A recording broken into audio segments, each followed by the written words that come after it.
Najee.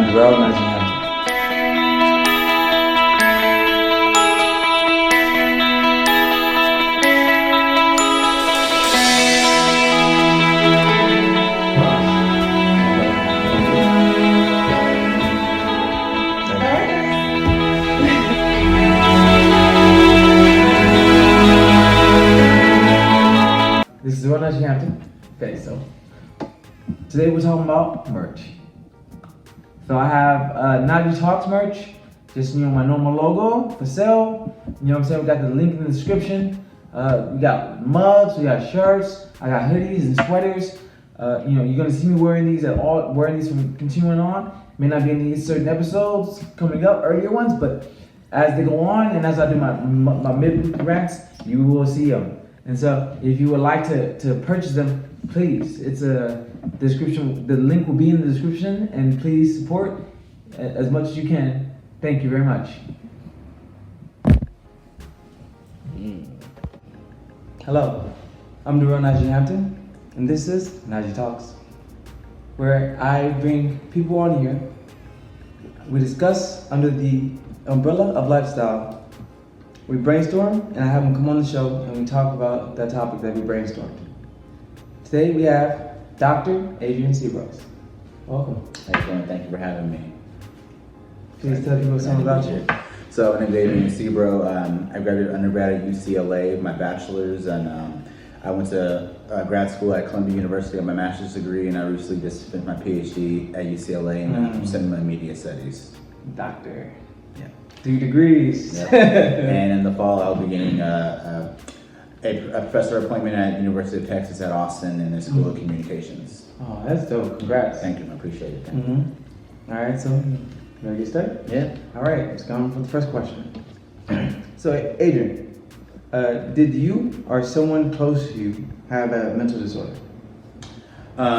So growing up, a lot of my family members, in the Black community in general, mental disorders or mental diseases, or mental health in general isn't something that's really discussed. If you're going through something or depressed or feeling low, it's you're kind of just taught to look past it, fight through it, or it's never taught as like a serious medical thing. Yeah. So no one particularly had any diagnosed medical disorder. Yeah. But myself too, and growing up and having gone to foster care when I was about 10 years old, I did find out I had a lot of symptoms of depression, and my outlets were very negative. Like kind of pull my hair, like nervous tics. I would, sleepless nights, and the depression really hit me in various ways that I didn't know what it was until I try to sought ways and try to figure out what's going on with me and like how I was handling this very hard time in my life where family being separated. I was in foster care, going through group homes, and understanding how to balance all those things while still going to school and trying to be a kid as well. Right. So never particularly diagnosed mental disorder, but I do know that after seeking certain help or finding help through therapy, I didn't realize that I did have depression. Okay.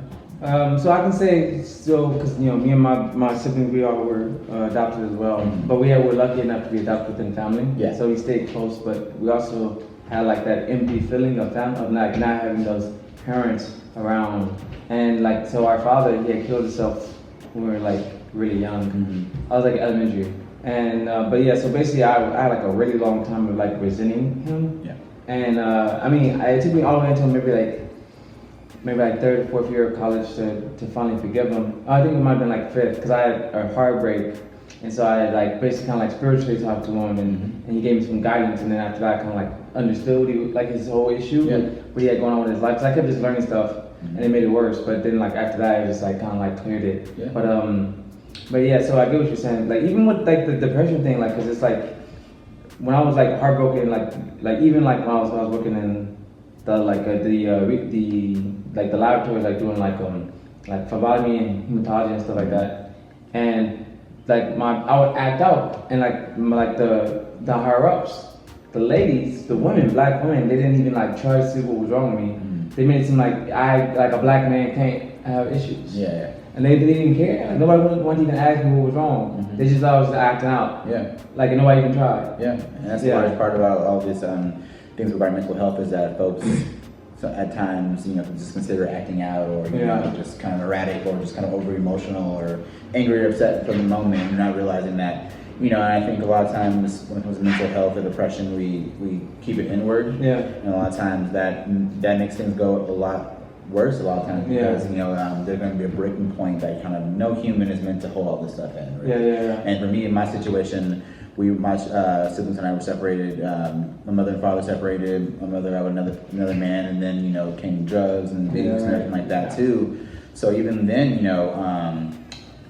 it was about a 6-year span where I wasn't with my siblings, and I think when my parents got us back, I realized I thought everything was cool. I realized till college as well that I did kind of resent my mother as well, for mother and father breaking up, drug abuse happening, etc. And I think I had to really kind of confront and talk with her, and as well as have therapy by myself. Also talk to her about why I felt this way, and a lot of times I was blaming myself too. The situation where my mother and father did separate, and she married another man.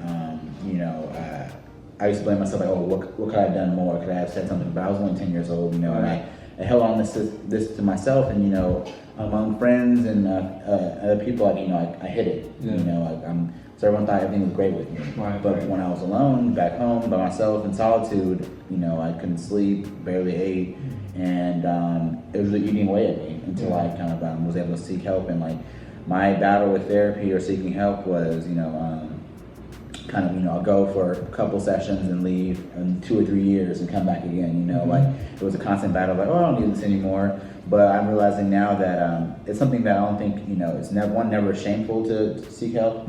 And at times, for a lot of people, it is an ongoing, lifelong process. Nothing's wrong with that. I think that actually, promotes the health and longevity in one's own life. And I think that it took a while for me to really embrace that and understand the fact that it's okay to seek help, and that, you don't have to really have a diagnosed medical or mental disorder in order to seek help, be it therapy or just really be outlets promoting mental health. Okay, so when did you notice, just for yourself, those signs of depression? When did you notice it? What age? I noticed it when I was about 12 years old, honestly.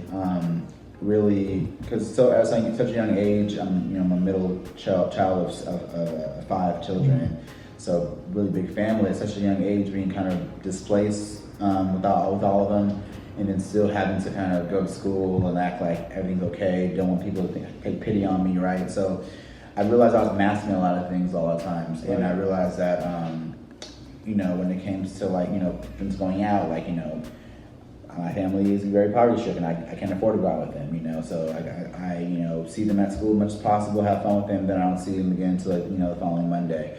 And I kind of found myself secluded a lot and kind of really by myself a lot, even to the point that running away from certain homes I was staying in group spaces. And I think that this constant fear of losing people too, that made me realize it. I would have friends that would move away because just generally moving away because family moves away, and that would really take a huge toll on me. And realizing that I had this really kind of fear of losing people, this fear of abandonment that forced me to not want to get close to anybody because I would just be afraid that they were going to leave. Right? And that's something I still struggle with today. And I think for me, that manifested at that 12-year-old age, and then I found myself kind of acting out. My grades were always good. School was always something that I was always comfortable in, because that was the one thing that was always there.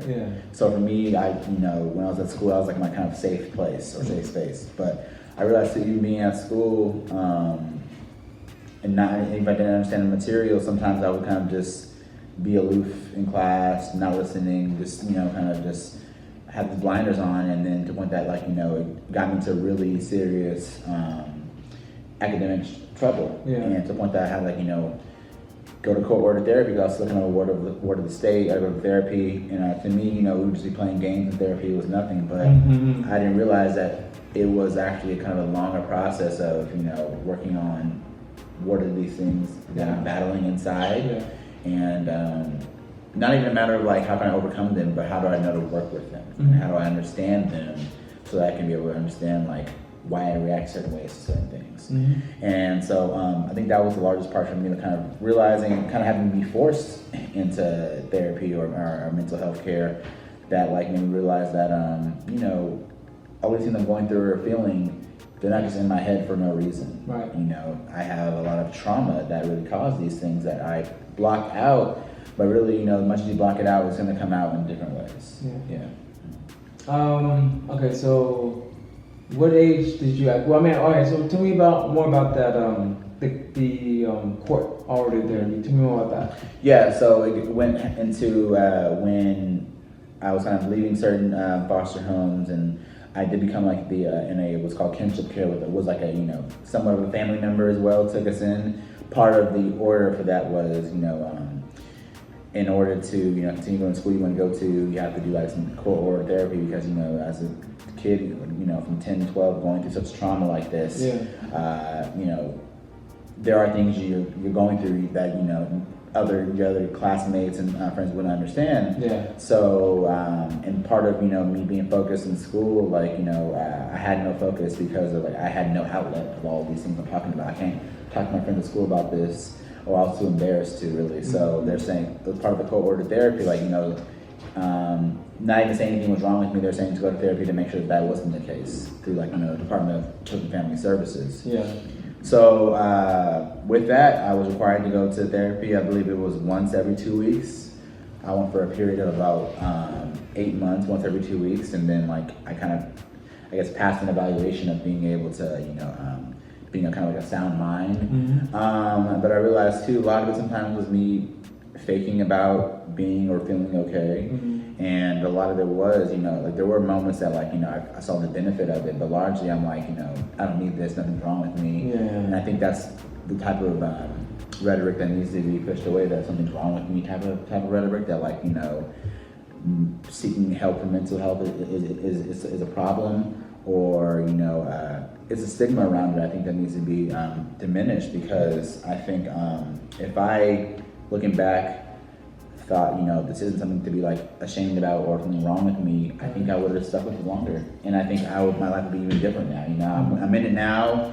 I know the value of it. I appreciate it. I encourage everyone to do therapy or mental health work, but I think at that age now, there are many things or problems I went through, mistakes I went through, kind of felt alone. You know, rocky relationships, you know, romantic or just friendships, that I think if I would have stuck with it and not had the stigma around something being wrong with me around it, I would have got through a lot better. All right, so for me, I would say, because they had to do counseling, court counseling when my father died. It's same thing, because at first it was just like it was just like playing games. I don't really remember going any longer though. I think they kind of just wanted to see how we were. I guess we were well, so we didn't have to go back, but it just seemed like something really simple. Come in, a little conversation, you know, little you know, play little games and stuff, and see how we were. So it wasn't that bad, I guess.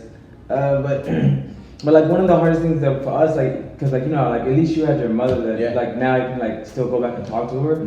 For us, it's like because our mother was sick growing up, she had Huntington's disease, and then she just passed. So it's like, you can't, and our dad's there, so you can't even like talk to nobody about anything. You can't like be like, oh, so what's going on? Like the most we get is from family.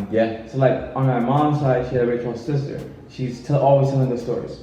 On my dad's side, it used to be my uncle, who they were really close growing up, but then he passed too. And then so the thing is, and then my little cousin is like my little brother, and so like that was really hard on him.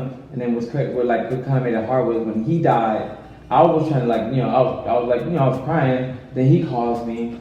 And so then I kind of had to be like the big brother for him and like be strong, like, oh yeah, you're good, like everything is fine. Cause he was really lost. Cause I was his, like that's his father, man. He loves him, you know. And like that's his guy. Like he was like lost after that night. I mean, he didn't, like not now. He's doing great now, but then, and so I had to be strong for him, you know. So, but yeah. So the whole thing with like not having anybody to go and talk to about it and like just to go back. But I mean, but we do have our like our grand aunt who raised us, so.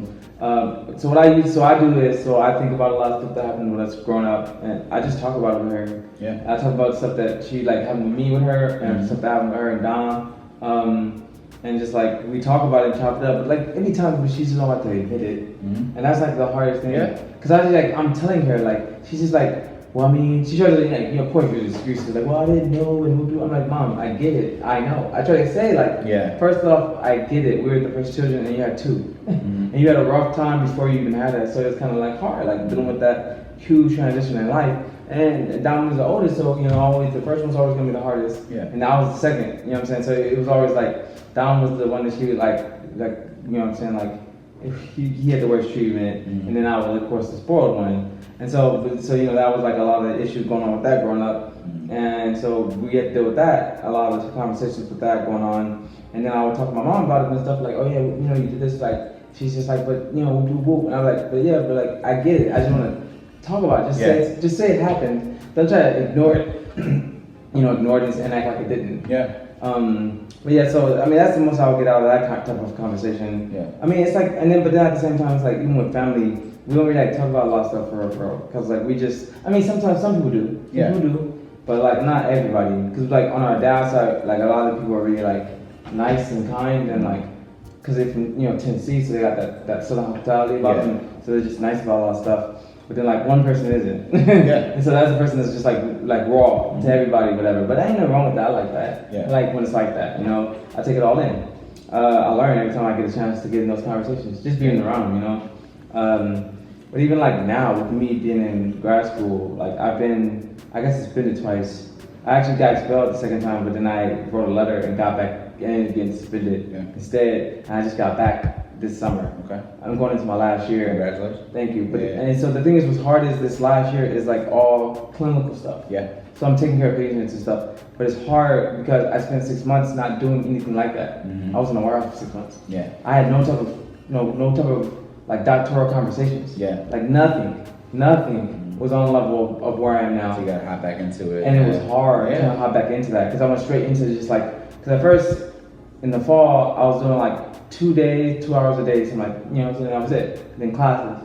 Now I only have class once a day. I have 23 days, 4 days too. Okay. Yeah. And so when I started off, they was just like, it's kind of like, they was just like, you really need help. So they assessed me, and they was like, you really need help. So they was like, you can't treat patients, you can observe, you need tutoring, you need to do this, you need to do that, like, we're gonna put you in remediation, then we're gonna assess you again. And then I just had my assessment like 2 weeks ago for both the clinics I'm in. Okay. And so I just had my meeting today about it, and it was like, you didn't pass. Okay. And so the good thing about it is I still have time, so all I really gotta do is just keep doing what I was already doing. Keep working, and just keep working on everything, going to tutoring and going. Because the thing is, a lot of the schoolmates I'm in the clinic with, they help me. They like to help. They're like, if you need any help, let me know. Some people can go out of their way to help me. Like, hey, we're gonna do this, that. You need help with that, right? All right, cool. Yeah. So it's like really good that they're really like nice and like trying to work with me and stuff. Like I like it.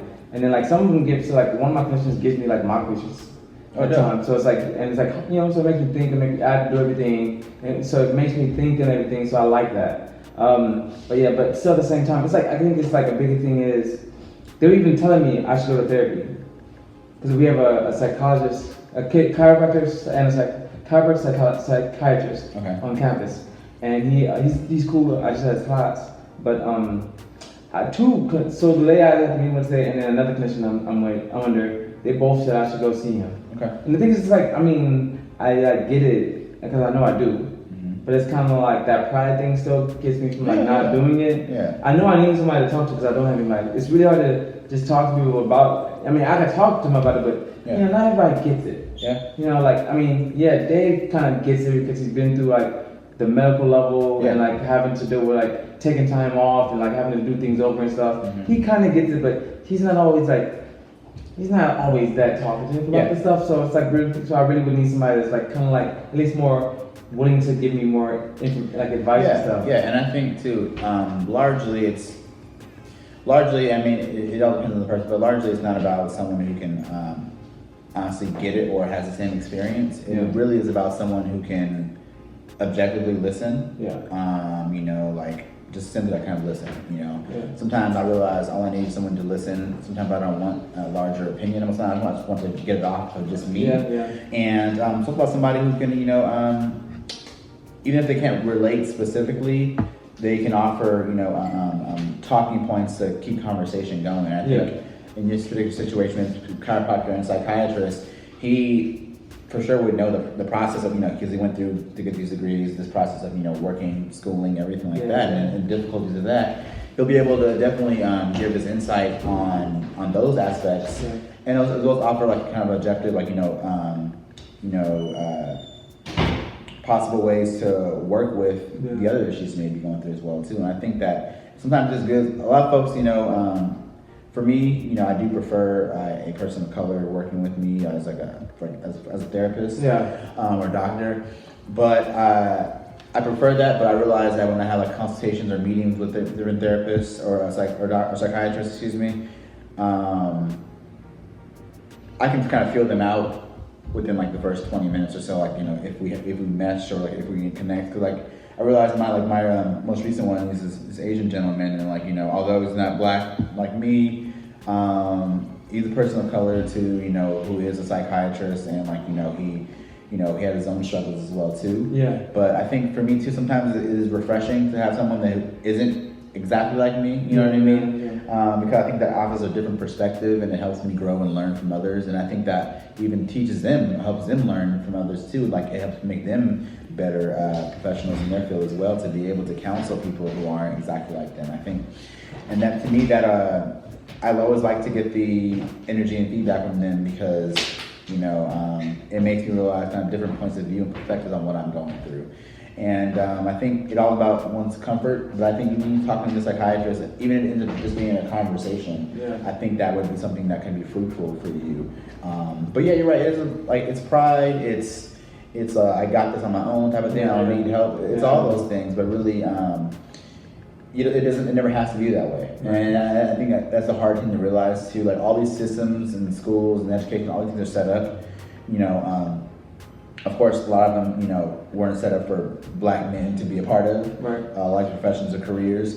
But really, the resources we have, what we pay to go to these schools, everything, we take full advantage of that. And honestly, a lot of that has to do with the mental health resources. Like at UCLA, grad students, we have counseling and psychological services, CAPS, and I think we all get like at least six free sessions, right? I didn't tap into that until my last year of my PhD, and I fully went to that because it's like this shit is hard. Going through these degrees, going through this rising professionally, and a lot of folks, most folks obviously ignore their mental health while doing it, and I think that's a huge detriment and a burden that really kind of just makes the process hard. People can get through without mental health training and help, but why make the burden that much more difficult on you? And I think that take full advantage of what they're offering you. And I would really just suggest doing that. I know it takes putting the pride aside and realizing that people talk about it's a village. That's part of the village, honestly, and take full advantage of it. Even if the conversation doesn't work out the way you plan to do it, I think it's just another resource and outlet for you that if it doesn't work out, you'll kind of know what you would need for something to work out. Yeah, I think that's really important. Yeah, you're right. All right. So this is the biggest pride part that happened to me. So during this process of the remediation, I noticed that I was having issues because when it first started off, all the upper term students that were there in the clinics with me, they were the ones that I started my clinics journey with. So in the fall, I started with them. Okay. And then so when I took this time off, it was I felt like I fell back. Gotcha. Because they're here, they're up here, and I come in just I'm still here. Though, probably lower because I can't remember a lot of stuff, whatever. And then they're here. Yeah. So it's kind of like I was just chilling in a hyperbolic time chamber. Yeah. And then I come out and they're like, hey, what's going on? Or opposite, sorry, they wouldn't have that time chamber. I was just normal life. Yeah. So like that. And they come back all super doctor level. What's going on? I'm in man. Yeah. But the thing is that I helped I still was prideful about it, but everybody kept saying it's a process. It's gonna take time. Everybody's their own way of doing it. Yeah. And it was it took me the term you're in now. It was it took that whole term for me to get where I am. Yeah, and honestly, after a while, I get that a lot. I understand completely because it's it sucks. Someone came in with, now they're kind of there, and you're kind of seemingly playing catch up. And it's one of those things that, of course, you hate hearing all the time. Everyone has their own path, all that stuff. It sucks hearing. It's hey, that doesn't do anything for me right now, right? It sucks to hear it. But honestly, it's one of those true things that you hate to hear, but it's truth because it's bro, you know, they didn't go through what you went through. They don't know the struggle. Your literal upbringing, life, everything, circumstances has been radically different, right? Yeah, yeah. And the same for me, you know. Going through my program, I was the youngest person because I didn't take any breaks. So everyone else I've gone through my PhD, grad all program, but they all took breaks before school and stuff. I was thinking. Yeah, so you could like other folks have families and stuff, and, Yeah. and they, you know, I'm a little more tired. I can't take breaks, but they're also tired because they got families and stuff. So you know, we all have different reasons why we're tired. Mm-hmm. You know, I never got out of academic mode. They got out of it. They have to get back into it. Yeah. Or you know, they have other experiences and more money saved up because they're working job outside of school, while I don't have any of that because I didn't work. Right. And, you know, even I have like, you know, friends of mine, you know, who after undergrad went straight into their careers. You know, after undergrad, you know, I graduated undergrad 2012. I'm just finishing my schooling 2019, so I've had 7 years of more schooling. You know, as a grad student, you know, as a PhD student, I get, you know, paid for my work and everything, but it's like, I'm like, damn, I'm kind of just getting into my career now. And I have the majority of my friends kind of got into theirs years ago, right? Mm-hmm. So it's like, damn, I kind of felt the same way too, but I also realized like, you know, I'm in academia and like I'm only 29 and like starting this career this early is rare. Right. So I'm like, cool, this is my path is just different, right? Yeah. And that's kind of one thing you gotta embrace, but it still sucks often where you're kind of like, I'm trying to catch up now, making money plans, saving money, all this stuff, right? But you know, and other folks, they already have that together. They already have you know, houses in order, all this shit. You know, I'm just trying to, you know, make ends meet right now. Yeah. And I realize that too. You know, it's like the career path and things you chose to do are all developed by everything you've been through in your day to day that no one else can comprehend but you. Mm-hmm. And I think that it's again, you're never gonna get tired of like, you are gonna continue getting tired of hearing you know, everyone's path is a different thing, but it's one thing you kind of have to embrace and realize the truth in it. Yeah. And once that truth is realized, you know, this imposter syndrome or whatever it may be of like, you know, I deserve to be here, everyone in my cohort's already ahead of me, etc. Yeah. It'll kind of dissipate because at the end of the day, you know, you're going to do you, and once you get that degree, y'all at the same level anyway. That's quote unquote, you know what I mean? Yeah. But no, it's a hard thing to do, and I think our pride and just like, you know, own kind of fears get in the way of what could be, and that all those things too make you perform worse often as well too, because you're always thinking about these things. You're always in the back of your head like it's gonna make your performance worse because it's like, damn, you know, I passed this test to qualify, working with clinical, and this is what I want to do. Am I good enough for this? Mm-hmm. And if you weren't good enough for it, you wouldn't have been in the first place. But it's all these kind of barriers continuing to kind of bear down on you and like, you know, make you perform that way. So really, it takes accepting the fact that look, shit happened with me. I'm just why I'm here now, and I'm gonna work where I'm at now. Yeah. And take full advantage of those helping you out to do that. That's great that you have a community that's willing to help you though too. That's, you know, just take full advantage of folks willing to help you and support you. That's gonna make all the difference. Yeah. It's like one big family. Yeah, that's great, man. Yeah. And like one of the biggest things for me is just like because like I grew up like not like going from different like schools like elementary to middle to high, and even like high school to college.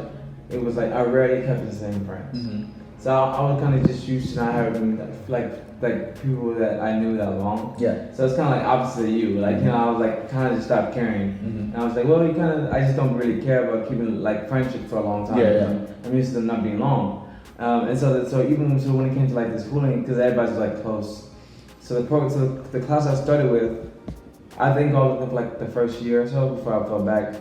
And it was, you know, we basically like, got to the point where we had, because everybody would like hang out and stuff and everything a lot of time, and so we became like a family. Yeah. And then when I felt back, then it was like a whole new class I had to become a family with. Mm-hmm. And then again, then there was another one I had to do it with. And then like I said, the whole thing was like just like when the clinical, because the ones that I did the clinical journey with, those are people like I had just got cool with. Yeah. And I was like, all right, we've been through a lot because this term before we started clinical was really like rough. It was like that summer was really, really tough. Mm-hmm. We had like 9 courses and they were all hard. Mm-hmm.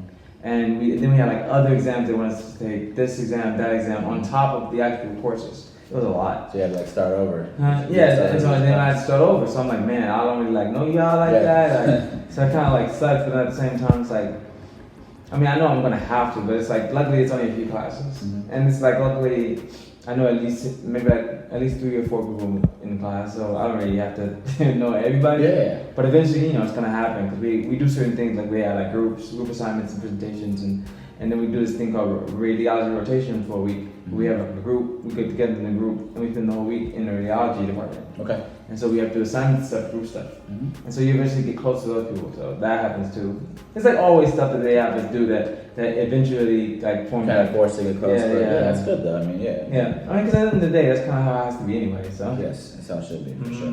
But all right. So tell me more about your so tell me about the specifics of the therapy you're taking, like you're going through now. Yeah. Well, like I said, I'm gonna be moving to Texas pretty soon for this appointment I have there. Mm-hmm. So I will be kind of figuring out what I'm gonna do while I'm there. But now I do about once every 3 weeks a session. Just kind of what you gotta do, what you can make time for, really. Yeah. And for me, that's enough time for me to kind of have some things going on to talk about. Yeah. I don't think at this point I used to be at a point that I needed like a every week type of thing, and I think that was me kind of playing catch up. Like I haven't been here like 6 years. Let's catch up on my life. Right. I need next week to do it too. Yeah, Next week to do it. Me, I do like every 3 weeks now. I'll be looking into a new looking at what my new university will offer me as far as mental health. Insurance, because like that's one thing you always make sure in whatever insurance you get, do they offer if with their medical is mental health and therapy a part of that? That's very important, and like counseling and in transitioning over there, I'm going to also probably use there's even this app. They have apps now too where you can do via mobile messaging or video chats. I called one Talkspace is one of them. It's a very popular one where kind of wherever you can go, you have that same person who knows your story and everything. Because one of the hardest things about transitioning and moving so much is finding a new therapist, finding a new counselor. Because you have to keep kind of, all right, here's who I am. Right. Keep doing that thing. Right? So everyone wants to kind of keep the same person, so you can walk right in the room and. But this is just happening this week, you know what I mean? Without kind of reintroducing yourself. Right. So, one good way to do that is that I've been considering is working with one of these apps and so it's just Talkspace to kind of have a consistent person wherever I go worldwide. But also too, I do want to have a person I can go to physically in person because I think that makes a difference. Being in one room, right. Face to face, versus I feel like over the phone or via technology, my focus could be elsewhere, things like that. Like when I have that just 1 hour space with a person, I think it makes all the difference. So, like I said, I do about once every 3 weeks now, and I'm going to be looking to new resources and individuals to work with and counsel with when I get that move on as well too. But and I think when it comes to getting to know a person, a counselor, I think it's important to have as much sessions as you can as possible, to kind of just get to know the person better and then get to know you better. Yeah. I think over time, once you're comfortable, you kind of spread those sessions apart. Right. And I think that's kind of how you build with someone. I think some people may find it more severe. Some people need psychiatry, where they can offer you medicine, prescribed medicine. I don't think I'm at that point, but I think it's also something to look at too. Do you want a regular marriage, family, and child therapist? Do you want a psychiatrist to be able to prescribe you things? Do you want them to have a PsyD or a PhD? Do you care if they just have a master's in therapy? All these things are all different parts of all that. Right. I personally don't care about the degree level. I just want them to be someone who I feel comfortable with. Mm-hmm. I think that's most important to me. Yeah. I know if I feel like I get to a point of mental distress where I may need medication, then of course you'd have to be a medical doctor to be able to prescribe. But for me, the nuances of the degrees don't mean much to me. I just want someone who I feel comfortable with and I can feel close to and trust with what I'm discussing, because it's a very intimate moments that and your therapist, you're sharing things that the closest friends probably don't hear in that way, or like your partner, your spouse, whoever doesn't hear it that way. And I think that it needs to be someone who you really feel that you can literally say anything. Right. And so that's all I'll be looking for once I kind of transition in this new area.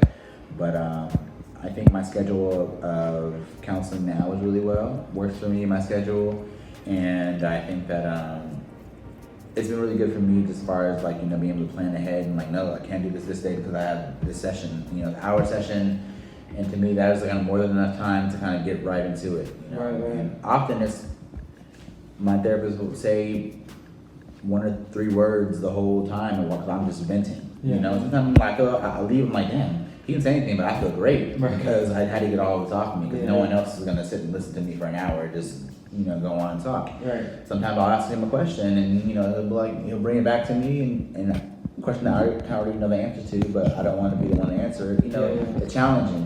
I also need to be challenged as well, because if I can just talk and walk all over the person I'm talking to, it's like it's not doing anything for me, kind of wasting my time. So I need someone to be able to, challenge me not in a forceful way, but be like, look, have you thought about it this way? Have you really realized like, oh, like something you could have done differently? Like realizing that some things are, my fault. Challenge me on that, make me better and help me realize something that could be better. So you have to be challenging to me if I'm going to have you as a counselor. Yeah. Okay. That's good. Yeah. That's really good, like things to think about. All right. So, what have you like? So since you started therapy, Yes. What changes have you noticed in yourself? Changes myself. I noticed that when it comes to just partners, friends, anything, when I'm feeling something that like if they say something that I don't like, I'm not comfortable with it or I didn't like, even if it's in a joking manner, I tell them now, like, I don't like the way you said that, blah blah blah. Because a lot of times we joke with friends and stuff to the point that it's like, you don't want to say anything because you don't want to create a big hysteria or problem. Right. But if I feel a way about it, it's gonna be in me until I just let it go. And to me, those things fester. Yeah. And then next time I see them, I'm gonna feel the way again. So now I kind of just nip it in the bud and talk to them immediately. But I'm like, look, I didn't like the way you said that, or what do you mean by that? Because I've sometimes, especially in this social media way, it can be texted or written in a way that wasn't really the intent at all. Yeah, even by me, like by anyone. Yeah. So I'll call them up like, yo, what do you mean by that? Right. Just to clarify, like, if there was something else the issue, it wasn't like, I didn't like, I would say, look, I didn't like the way you said that. That wasn't cool to me. Can we handle this in a more constructive way? So things like that. So I'll talk more, I say how I feel more. So I would usually keep stuff in just for the sake of not even arguing, just for the sake of not wanting to combat or not wanting to enlarge the emotions, but I think there's nothing wrong with that. And I think for people you really care about, friend-wise, or partner-wise, these things need to be discussed because how can you have a true and genuine relationship with that person without that low of honesty? And I think that I take my friendship so much more seriously now, and what I call a friend and how I define that word now. Because if you can't handle me being real about how something you said made me feel, or vice versa, or me being real with you, you can't be honest with me about how it made you feel. Then it's hard for me to consider you that close because we need to be able to fully be real with one another like that. So that's been different. How I interact with my family has been different as well too. I talk to my mom every day now. We've always been cool, but I make it kind of deliberate. But as well as my little brother, him and I, the youngest one, when we were going through foster care, he literally was 1.5, so he was just born. So none of this he kind of really remembers or knows about. And that's how many hours. Yeah, and before he became adolescent, his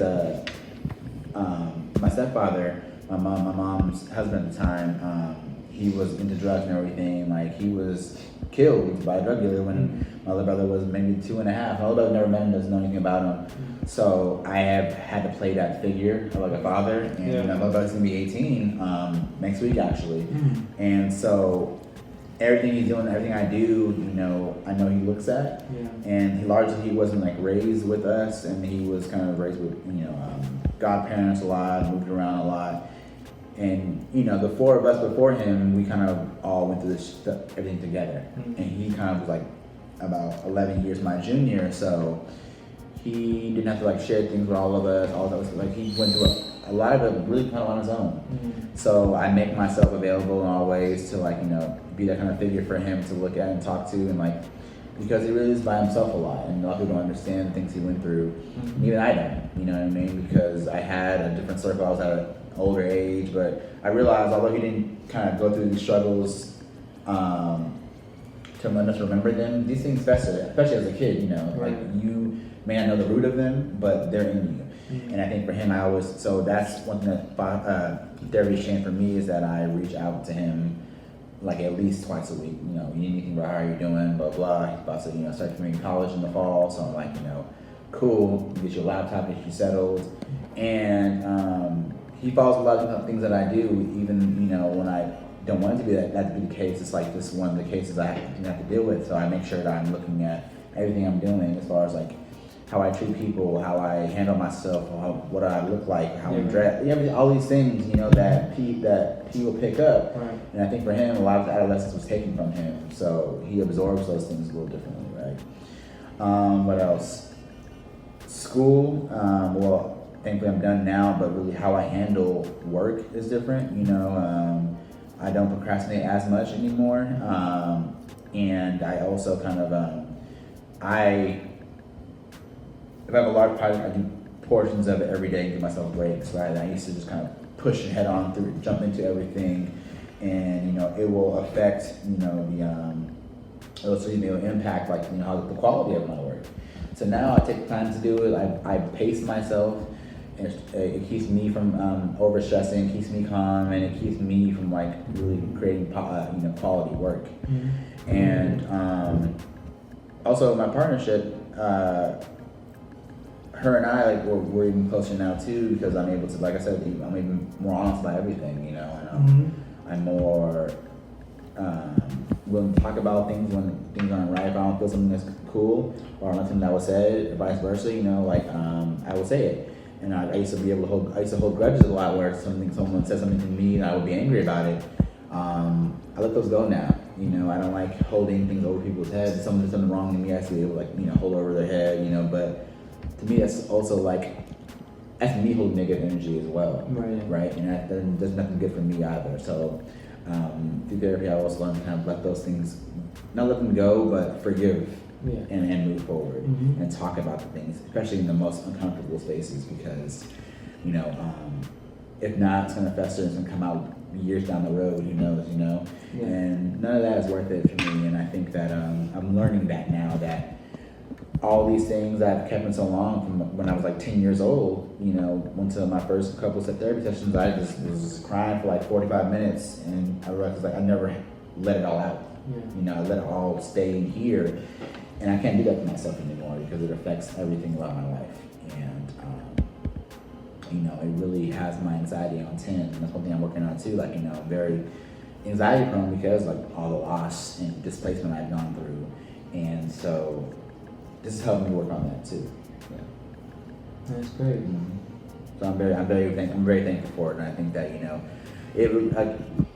taking care of my mental health and therapy really saved my life, honestly. And to a point that, you know, even as a kid in middle school, you know, I don't think I ever was really gonna do it, but I had thoughts of, you know, ending life and suicide and stuff too, and it just hurts to even say stuff like that, you know, because like I work with students over foster students as well too, who have attempted, who have thought about attempting, you know, who have cut, all these things, and you know, to say that I have thought about it too, like, you know, it sucks, but it's a reality of, like, you know, sometimes things are just too hard to handle. I'm thankful that something in me caught myself to not do those things, but and honestly, finding this therapy now has been a life changer, and has really kept me afloat in times where, even as an adult, you know, never thought of actually doing it, but the thoughts pondered. And I think that without finding this help, that's a long process. Without finding this help, I think that I'll be very, very differently right now. Man, that's great. I mean, just think about it. Like, imagine if you never did, like, try. Yeah. You know, you wouldn't be who you are now. Yeah, that's definitely true. And that's why, I think when people are ashamed or think, oh, if I need therapy, I'm going to crazy, something like that. Like, you know, all that stuff. I think that's a very old and archaic way of thinking that people need to get over, really, because therapy looks and feels various different ways. You know, it's not just a old white dude and you're laying on a couch anymore. You know, that image of that. Yeah. You know, there's many looks, different feels, like however you want it. There's ways that you can get therapy in that way. And I think in general, it never hurt anyone to do it. Maybe familial, with family, with the spouse, or just solo. I think it's something that really you find that it has an effect and toll on every aspect of your life. So what advice would you give someone Yeah. who is currently like kind of like on the fence about going to therapy, or even just if somebody that they're close to? Yeah. What kind of advice would you give them? Honestly, what I did, and I think this is a good exercise. I had a piece of paper written down.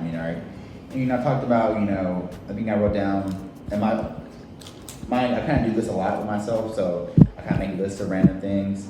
So I said, what are the things I'm kind of like proud of about myself, right? Mm-hmm. And I'm that person that I'm very,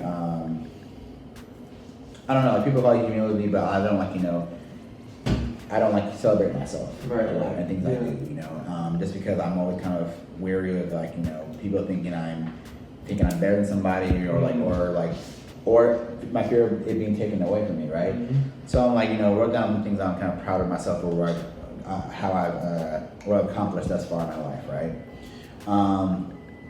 And I go and talk about, what things I feel like I need to work on or kind of what can I be more confident about. Mm-hmm. And, that list technically isn't a negative, but it's what can make me feel like a better person, right? Yeah. But, when I realized that list was about the same length of things that I'm proud of, I'm like, that's kind of a problem. The fact that, I'm not more proud of myself in a lot of these things, right? And, you can be proud of yourself without it being a lack of humility or a thing that you think you're kind of better than people. It's okay to be proud of yourself for things. And I think for me, I never really had that or known that, and I had all the things I wanted to work on with myself. That's wow, I really hurt myself more than anyone else can hurt me. It's because of all these. I was so fearful of losing things, people, all these things that I kind of permit myself from feeling this genuine feeling of happiness or pride or accomplishment. So for me, I took that list down. And again, it doesn't need to be longer than list of what you're proud of, but I think if there's anything on that list that you think you need to develop or be better at, or how you feel about yourself, do you like yourself? Do you like how you look? Do you like how you feel? Do you want to lose weight? Do you want to eat better? All these things. A lot of barriers that keep people from doing that are mental, if not all of them. Mm-hmm. And I think that going to therapy and talking about these things, you may not even have a childhood trauma that you have, but there are things that have stuck in your psyche over time. Everyone that goes through things, whether they're negative or not. There are things that are stuck in your psyche over time that permit you naturally from moving in certain directions that you may want to do. And I think that I would always suggest go to one session, especially if most places you can get one session free. If you have I know it's often difficult for folks who don't have insurance as well too. That's probably one of the hardest parts for sure. Yeah. But there are free clinics that offer types of therapy as well too, and I definitely think Googling and researching those are important. Go to one type of session, and I think that not saying one session will completely change your mind about it, but I think the act of talking with someone can help you be open to it. And it may not be all right, I did one session, all right, cool. It's not for me, quote unquote, but you realize that talking through things, you will kind of feel a different way. It kind of feels different, kind of getting that off of my chest. And you may want to, seek advice elsewhere, read books elsewhere, whatever it may be. Seek your therapy in your own way. I feel like reading your books is also a form of therapy. If you rather read a book about certain things that you're feeling rather than talk to someone about it, do that too. Your own therapy can be found in different ways, but I think that talking with someone, a trained professional about it, honestly, is kind of, to me, the paramount way, because it is a way in which, you're talking, someone's responding back to you. Yeah. And I think that's has a profound effect on whatever you may be feeling. And so I say give it one session and see how you feel. And then from there, you can determine the type of therapy that is best for you. And know that therapy is a life enhancement. It's not a degradation of your life. You're not going to be any worse your life's not getting any worse going to therapy. You know, you may bring up some traumas that suck, but bringing these traumas up in your life and through therapy aren't going to make your circumstances any worse. It's going to help you work through them or understand them better. And I think that, to me, there is no negative effect, no negative consequence of going to therapy and learning about mental health and knowing how to be stable in your own mental. One last thing that I want to say. So for me, I kind of like, my mentality is very, it's more than one thing. And so it's like, I like grew up with like not really much of a confidence in myself. Like, you know, being the youngest in the family kind of does that to you. And then at the same, so you kind of feel like you're kind of like, you know, overshadowed in a way. And then within, or also someone older than you is being kind of like, I guess like talked about, you know, ridiculed or whatever, treated wrong every time they do something, whatever. So you kind of don't want to do anything so that you're not seen. So that they don't do that to you. You're kind of like, well, every time he does something, like she don't give him nothing good, like no kind of positive reinforcement about it. So why would I try? And so like I had that a lot growing up. And then like in college, I kind of slowly but surely started to like gain it a little more.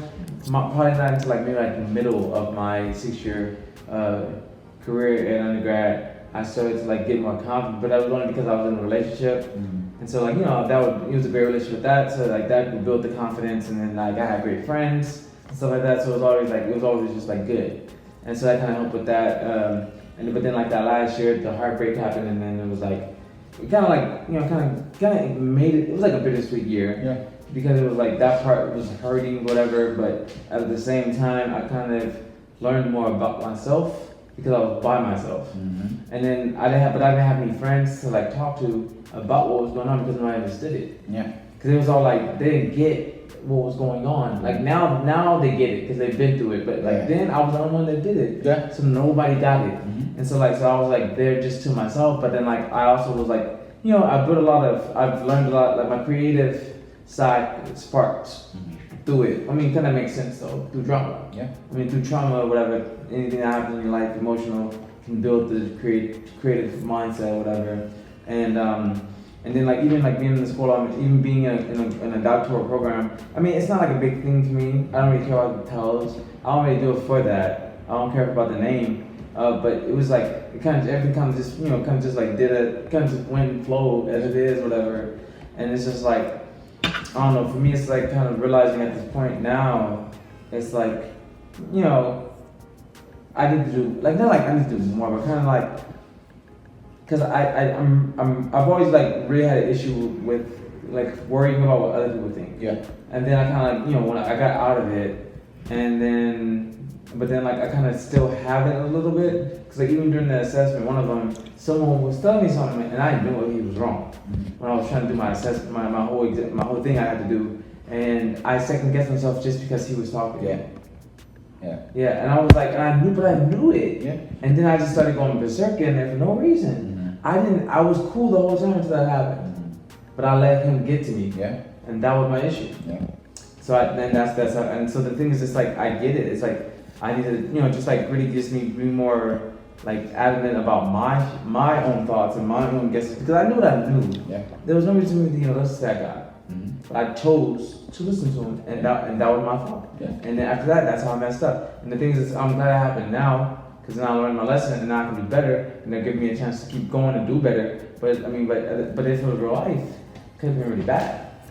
And so it's like, but it's like, so at the same time, so it's like I want to be confident, but then I don't want to be cocky. Yeah. So it's like kind of like trying to figure out what it is, like those, because it's like the ego tells me like stop being a bitch. Yeah. That's really what happens a lot. Cause I be nervous and stuff anxious about all that stuff, and then they be like, my ego be like, shut up. Yeah. Like, but then I would like shut my ego up, because I'll be like, I don't want you being cocky out here in the streets. Yeah. So it's kind of hard. It's like it is. Yeah. I think I still deal with that, and because I realize that confidence is largely about trusting yourself, and while cockiness is about, you know, attempting to display you know, betterment over other people, or consistently saying like, oh yeah, you know, I'm a doctor, I'm a good. You know, I I too, like, I don't care about like the title of the job. I'm in this role because I want to educate, and I want to be able to educate at any level. Right. So I had to do this. You know, it was a means to an end. It wasn't for this role or title. But and, you know, I'm the same way. I've always, like I said, I'm the middle child, so I've always kind of been in a space of natural like hiding or trying to be blocking people. Like, you know, I usually have big groups of friends, so I can hide behind. You know what I mean? Like, I'm kind of just like, I don't have this larger kind of like upfront in your face personality or confidence. I never really did. And I think that largely kind of being the only black man in all my programs, I kind of like was forced to be singled out in a lot of ways. So I that kind of naturally grew it. But really, when I honestly, it came down to me talking to therapists and like finding a good mentor that like realizing that, you know, my voice, my perspective, all that doesn't matter, and that I, you know, was supposed to be here in my program, all those things. And like, look, I realized if I can't trust myself in what I'm doing, then I shouldn't be trying to do it, right? Yeah. And I'm like, no one could be like, no one can say you're wrong about your own shit. Right. Like, if you know you did something, you know you did it. Yeah. And you know, it's about having that conviction and knowing truly, like, you know, you're right about yourself and your own work. You know, like I do work and write on, you know, black film, TV, all these things. You know, like, you know, no one knows my work better than I do. Right. You know, and that's not a cocky thing at all. It's about I did the work for this shit. I was in the grind. Like I was in those archives. I was reading. I was writing. I was spending the sleepless nights. I did the work. Yeah. You know, so, you know, that, but itself is not a cockiness in saying that, you know, you did the work, so you know for sure, like, you know your shit. That's saying I'm so confident in myself because I know what I did to get here. Yeah. I know what I had to do to get through to here. But answer being confident in yourself, being confident also in yourself also doesn't mean you can't be wrong. You know, you be confident as hell, but be wrong about, oh shit, I was wrong about that. Yeah. Cool. That's important. I think that's kind of different between confidence and cockiness too, because being able to acknowledge that you fucked up or you're wrong. That's really important. That's fine. You know, like I did all this work, but I still got that shit wrong. Like, fuck, damn. I'm confident in myself. I'm confident I can fix what I did wrong. Right. To keep pushing. Right. Yeah. And so I think that's the level of confidence, like, you know, trusting in yourself that whether right or wrong, you're going to get what has to be done, and you're going to learn from that. Yeah. And cockiness, I think, is ignoring all of those things where you're fundamentally confident, you're fundamentally growing and confident in yourself and like being able to be prideful and, you know, just so in tune and tact with the work you're doing that, you know, you're ready to tackle it. You may fuck up, right? But you're just tackling it with the force and positivity and trusting yourself. And it's learned. Some people got it naturally. I envy those folks, but it's definitely not natural for me because, you know, I'm not like, you know, I'm not the firstborn and I'm not the youngest, so I don't kind of like stand out in certain ways. But also too, like, you know, our experiences have kind of made us kind of naturally at times want to hide or kind of want to not be in the spotlight or like kind of be in the background, or like, you know, so like that confidence is something that needs to be built over time. So for me, I had to learn it through a lot of times, like through like embarrassment, you know, throwing myself out there, like, you know, volunteering for things. I thought I had the right answer, but my answer was wrong. But fuck it, I rose my hand, you know. Yeah. And it really comes to preparedness too, you know.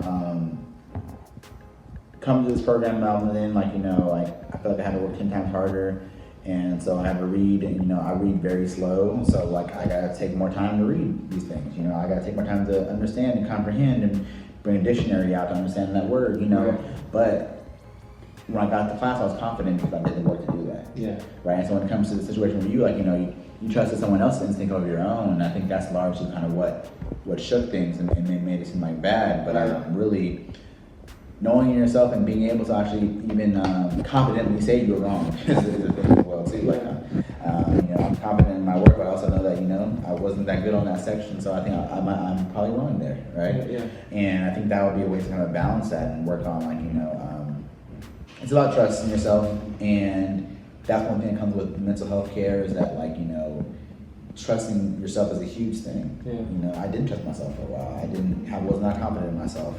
I still struggle with that, you know.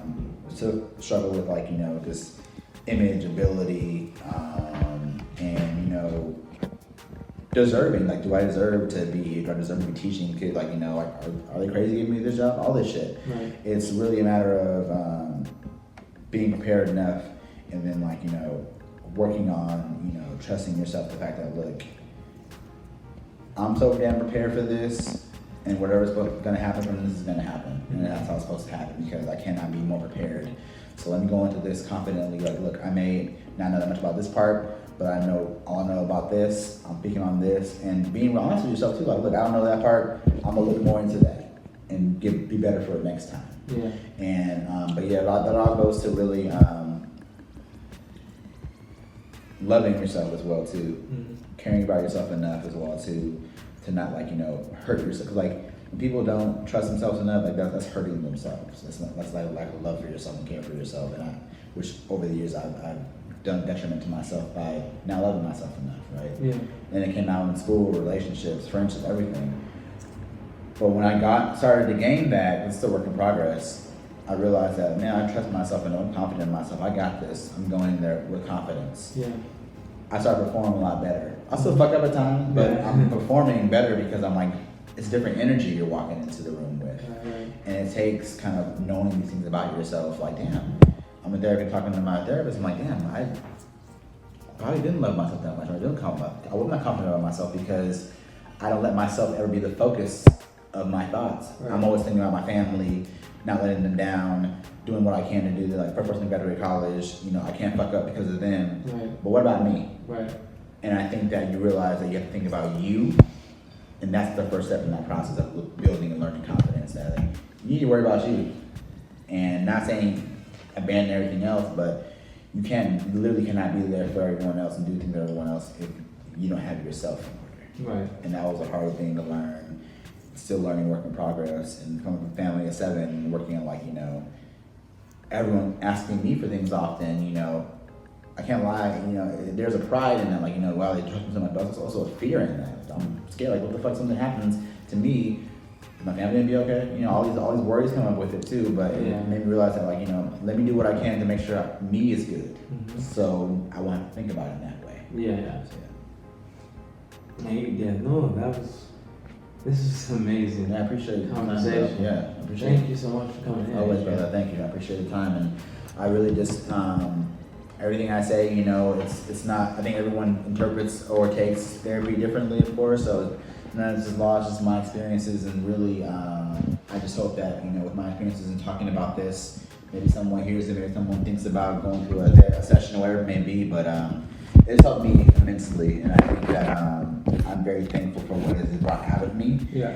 And everyone's experience is different. It may not go well for other folks too, but I think that folks need to find where their therapy is, because therapy looks different for everybody. Right. And you got to find your space and what's comfortable with you. Right. Yeah. Thank you again. Thanks a lot, bro. Thank you. This is Najee Hampton. Okay, so today we're talking about merch.